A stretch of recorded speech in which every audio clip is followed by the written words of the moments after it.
네, 안녕하세요. 어서 오세요. 예, 먼저 간단한 자기소개 한 번만 부탁드립니다. 이름은 정문옥이고요. 네. 나이는 72살, 뱀띠입니다. 지금 하고 계신 일로 간단하게만. 지금은 이제 여기 상가 네. 관리소장으로 있어요. 이전에는 어떤 일 하셨어요? 저는 경력이 대기업 전무로 퇴임을 했고 또 특이하게 고등학교 교장도 했어요. 예. 이거 관리소장 하기 전에 네. 두 가지 경력을 가지고 있죠. 요 관리소장 일 하시기 전에 퇴직하신 지는 총 몇 년 정도 되셨는지? 대기업에서 퇴직한 지는 12년 됐고요. 오. 교장 퇴직한 지는 8년 됐고 그렇게 됐네요. 근데 이게 대기업을 다니시다가 교장을 한다는 게 되게 독특한 경력이잖아요. 맞아요. 예. 어떻게 하시게 되신 거예요? 지금 마이스터고라고 있어요. 공업계나 네. 농업계나 이런 IT계나 뭐 교장을 개방형으로 공모로 뽑아요. 그래서 제가 대기업에 있다가 교장 공모에 지원을 해서 운이 좋게 채용이 돼가지고 4년 근무를 했어요. 그러면 이제 기업에 재직하실 때 경력을 좀 살려서 교장을 하신 건가요? 뭐 관련은 없다고는 볼 수 없어요. 아. 제가 이제 교육재단에 네. 일을 했거든요. 아. 사립교육재단. 교육청하고 비슷한 일을 해요. 네. 사립학교 교원들 채용하고 인사하고 승진하고 이런 일을 하니까 그런 정보도 알았죠. 아, 이건 마이스터고 교장으로 갈 수 있겠다 하는 것도 알고. 네. 그래서 뭐 관련은 좀 있다고 봐야죠. 되게 다양한 일들을 해보신 것 같은데 그동안 이제 어떤 일을 하셨는지 설명 부탁드립니다. 대기업의 교육재단 전무로 퇴임을 12년 전에 했고 네. 그다음에 이제 마이스터고 교장을 바로 이어서 공백이 하나도 없었어요. 퇴임하고 그 다음날 교장으로 갔죠. 그리고 4년 임기 채우고 퇴직을 하고 8년 전에 퇴직을 하고 1년간 좀 쉬다가 네. 도저히 이 쉬는 게 무료하고 그래서 그거는 안 되겠다 해가지고 뭘 할 것인가 이제 고민하는데 우연히 주택관리사, 아파트 관리소장 그게 생각이 나서 네. 주택관리사 공부를 했어요. 1년 쉬고 2년 차에 그러면 그 결정을 하시게 된 거 좀 가장 큰 영향을 받은 건 뭐였어요? 우연이었어요. 아, 우연이에요? 예, 예. 우연히 그런 게 있네? 아, 이거 만만치 않네? 이게 어렵잖아. 이제 얘가. 은퇴를 하고 나서 다 새로운 공부를 시작하는 거면 그럼요. 예. 조금 힘든 것도 있을 거고. 힘들죠. 나이 들고 공부하는 게 네. 쉽지가 않잖아요. 그렇죠. 잘 잊어버리고. 그러니 자꾸 반복해야죠. 그래서 포기를 하지 않으면 언젠간 돼요. 포기만 안 하면. 근데 면접 기회도 주어지질 않아요. 나이가 많고 경력이 없잖아요. 내 생각은 네. 아파트 관리보다 훨씬 넓은 스팬 관리를 했었고 충분히 그럴 능력은 있는데 내 스스로 그렇죠, 생각은 그렇죠. 근데 뽑아주는 사람 입장에서는 경력이 없는 사람을 나이 많고 뽑는 게 쉽지가 않죠. 그래서 원서는 수없이 냈어요. 아, 그래요? 한 300통 냈을 거예요. 그래서 이제 또 도움을 받을 수 있는 자격증이 뭐가 있을까 하다가 그럼 전기기사 자격증을 따자. 그래서 전기기사 또 공부를 했어요. 네. 아파트 관리소장 지원하는 거는 잠시 보류하고. 그래서 이제 전기기사 자격증을 2020년 12월 31일 날 합격했어요. 그래서 이제 또 다시 지원해보자 해가지고 2021년도 3월 10일 날 아파트 관리소장으로 드디어 채용이 됐어요. 그럼 이때는 좀 더 많이 이제 불러주는 그런 느낌이었어요? 네. 아니, 그건 아니에요. 아, 그것도 아니에요? 비슷한데 전기기사 자격증이 조금 도움은 된 걸로 보여요. 그리고 제가 이제 도전 정신이 좀 남보다 강해요. 겁이 없어. 그러면 아까 대기업 다니셨다고 하셨는데 그때 이제 그럼 급여는 좀 어땠어요? 제가 임원 전무로 퇴직했잖아요. 그때 한 2억 4천 정도 됐어요. 그럼 나오실 때는 조금 아쉽다, 좀 더 하고 싶다. 물론이죠. 그래요? 하루 연봉이 2억 4천인데 1년만 더 하면 살림살이 규모가 달라지는데 더 하고 싶죠. 누구나 다 똑같아요. 그럼에도 불구하고 이제 그냥 이제 회사에서 이제는 이제 정리하자. 나가시오. 그러면 뭐 거기서 어떻게 나와야죠. 다 그래요. 다 아쉬움을 남기고 나오는 거죠. 그러면 그만둔 거 동시에 이제 바로 그 다음날 교장. 아, 진짜요? 예, 예. 쉬지도 않으시고? 예. 하다못해 뭐 진짜 며칠이라도 좀 더 쉬어야겠다 이런 마음은 없으셨어요? 없었죠. 그럼 교장 하실 때 이제 연봉은 어느 정도 드셨어요? 정확히 기억은 안 나는데 아마 한 8, 9천 정도 됐을 거예요. 예. 그럼에도 불구하고 연봉은 사실 확 줄어들었지만 그렇죠. 일을 하는 게 조금 의미가 있으신 거예요? 그 연봉을 고집하면 취업을 못 하죠. 그렇죠. 교장은 또 어떻게 그만두시게 되신 거예요? 정년퇴직. 이게 교장은 4년이에요. 한 텀이. 제가 만 58세에 교장으로 갈 수 있었던 거예요. 그러니까 62세 딱 정년으로 나왔죠. 한 6년만 더 했으면 공무원 연금도 받을 수 있는 거였어요. 아니 지금도 공무원연금 받아요. 그래요? 예. 지금 연금이 나는 국민연금하고 네. 공무원연금을 와, 같이 진짜요? 받아요. 국민연금은 23년간 불입을 했죠. 한 5년을 유예했어요.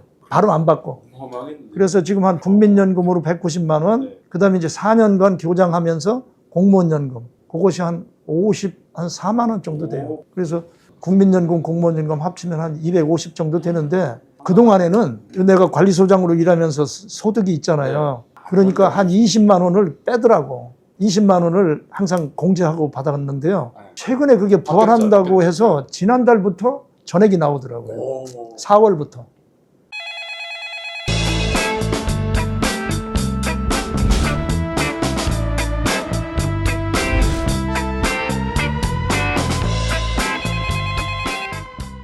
이제 교장도 정년퇴직을 하셨잖아요.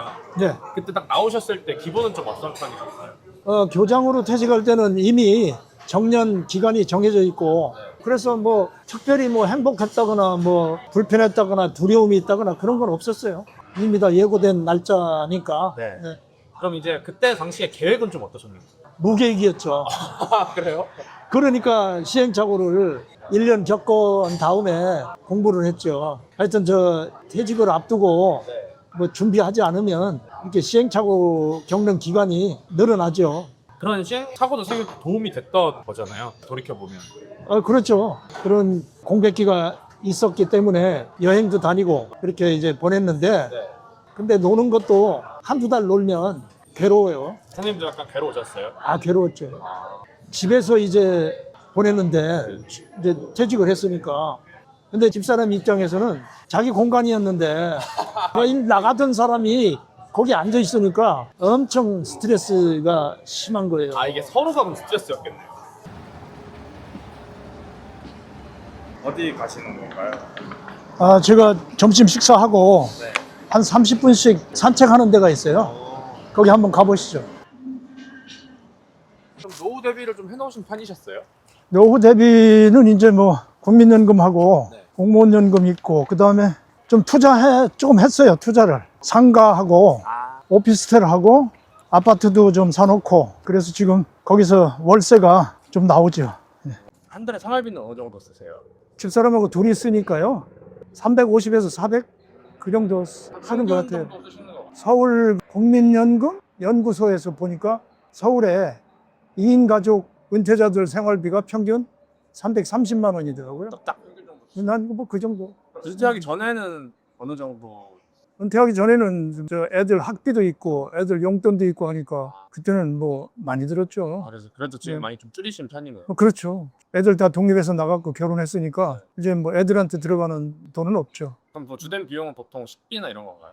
그렇죠. 식비하고 보험료하고. 근데 그러면 이제 사실 월 소득보이 훨씬 많잖아요. 노후에 뭐 새로 다시 뭐 투자를 한다거나 그런 거는 뭐 딱히 안 생각 없어요. 그런 건 뭐 특별히 안 하고 적으면 좀 하죠. 근데 요즘에 증권이 하도 화랑이라 나도 좀 그쪽으로 투자는 하긴 했어요. 예. 사실 은퇴 후에도 이렇게 선생님처럼 계획을 하시고 다양한 것도 해보시고 하시지만 생각했던 것만큼 좀 어렵다. 내가 생각했던 것과는 좀 다르게 흘러간다는 순간들이 있었을 것 같거든요. 그게 그거죠. 뭐 취업하고 싶은 욕심이나 의욕은 큰데 자격증도 따고 했는데 나이 많다 해서 경험이 없다 해서 면접 기회조차도 주어지지 않을 때 실망감이란 뭐 이루 말할 수가 없었죠. 근데 거기서 만약에 포기를 했으면 지금 관리소장 못하고 있겠죠. 근데 계속 문을 두들겼죠. 계속. 그러니까 열린 거예요. 지금 주택관리사 자격증을 새로 따가지고 취업하려고 하는 사람들이 다 겪는 얘기예요. 이건 나이가 많고 적고 간에 한두 번에 되는 사람이 없죠. 누가 뭐 특별히 끌어주지 않으면. 그런 데 있어서 중요한 거는 끈기일까요? 그렇죠. 포기하지 말고. 나는 원서 들고 찾아간 적도 있어요. 사무실에 직접 찾아다녔어요. 그래도 안 되더라고요. 그래도 선생님도 임원도 하셨고 교장도 하셨고 예. 이제 그런 분이 좀 내려놓고 그렇게 찾아가기가 좀 어려울 거라고 생각했거든요. 일하고 싶으니까, 일하고 싶은 욕심밖에 없었으니까요. 막 뭐, 마음이 좀 아프거나 속상하거나 그러진 않으셨어요? 속상했죠. 가면요, 젊은 담당자들이 네. 자리에서 일어나지도 않고 이력서 주면 볼게요 하고 그냥 제껴놓는다고요. 그거 자존심 상하죠. 그런데 뭐 어떡하겠어요. 일을 하게 하는 동력은 뭐예요? 일을 아까 얘기했지만 도전 정신이 있고 또 집에서 무료하게 노는 거를 네. 견디지 못하는 성격, 그런 일을 생계형을 떠나서 네. 일을 해야만 제대로 사는 것 같은 그런 마음이 있어요. 가만히 있으면 뭔가 뒤처지는 것 같고 그렇습니다. 경제적인 거 외에도 네. 내 노후는 좀 이랬으면 좋겠다 라고 했던 생각은 좀 있으셨어요? 근데 지금도 그런 꿈은 있는데요. 네. 전원주택에 가서 낚시도 좀 다니고 자전거 타고 네. 유유자적하게 그렇게 살고 싶은 생각이 늘 있어요. 근데 아직까지 실현을 못하고 있고 그 집사람이 또 그걸 또 아주 싫어하거든요. 아, 그래요? 그래서 실현하기가 좀 힘들어요. 아직도 이제 이 관리소장을 그만두면 네. 그런 생활을 한번 해볼까 그런 생각은 가지고 있어요. 그럼 요즘 좀 고민거리는 따로 어떤 게 있어요? 요즘 고민거리는 내가 네. 이 일을 언제까지 할 것이냐. 내 안에 두 개의 의견이 충돌하고 있어요. 그만두고 쉬어라. 그만두면 뭐 할 건데 네. 더 해야 되지 않겠느냐. 뭐 이런 것이 충돌해. 사람 마음이 좀 변할 수 있잖아요. 네. 그래서 어떤 때는 이 조직에 몸담고 있는 것이 좋고 힐링이 되고 네. 어떤 때는 조직에 몸담고 있는 것이 스트레스로 작용도 하고 그래요. 이 저 마음이. 네. 그래서 지금은 내가 언제까지 이걸 해야 되냐. 그럼 그만두면 뭘 해야지? 하는 고민을 또 이렇게 뒤늦게 하고 있어요. 선생님 생각하시기에 현명한 노후란 어떤 노후인가요? 지금 이제 제가 나이가 이제 70이 넘고 보니까 돈이 많고 적고를 크게 개의치 않게 돼요. 마음 편하게 건강 관리하면서 집안 사람들이나 주변 사람들하고 큰 트러블 없이 편안하게 살면 좋겠어요. 마음이 편안한 게 가장 네. 현명하게 보내는 거다. 그렇죠. 예. 만약에 30대로 시간을 돌릴 수 있다면 어떤 식으로 노후를 다시 준비하시고 싶으세요? 지금 제가 이제 만약에 30대로 돌아간다면 노후 생활을 좀 윤택하게 보낼 수 있는 기틀을 30대부터 준비를 하고 싶어요. 난 그러질 못했거든요. 예. 그래서 연금도 많이 들고 개인연금이나 노후를 탄탄히 준비하고 싶고 직장 생활도 일을 열심히 해서 네. 조직에 인정을 받는 사람이 좀 되고 싶고 만약에 30대로 돌아간다면 그렇게 살고 싶어요. 그럼 요즘 혹시 부러운 사람 있으세요? 부러운 사람은 나이 들면서 폭이 좀 줄어든다고 그래야 되나? 예. 뭐 젊을 때 어릴 때는 뭐 대통령이 되고 싶고 뭐 막 그렇잖아요. 네. 근데 이제 그런 거보다도 건강 관리 잘하고 노후 준비 잘하고 주변 사람들하고 사이좋게 잘 지내고 그렇게 활기차게 사는 사람들이 부럽죠. 예. 은퇴를 앞둔 시청자분들에게 조언 한마디 해주신다면 어떤 것인가요? 퇴직할 때 저처럼 어떻게 되겠지 하고 퇴직하면 안 됩니다. 어떻게 되는 게 하나도 없어요.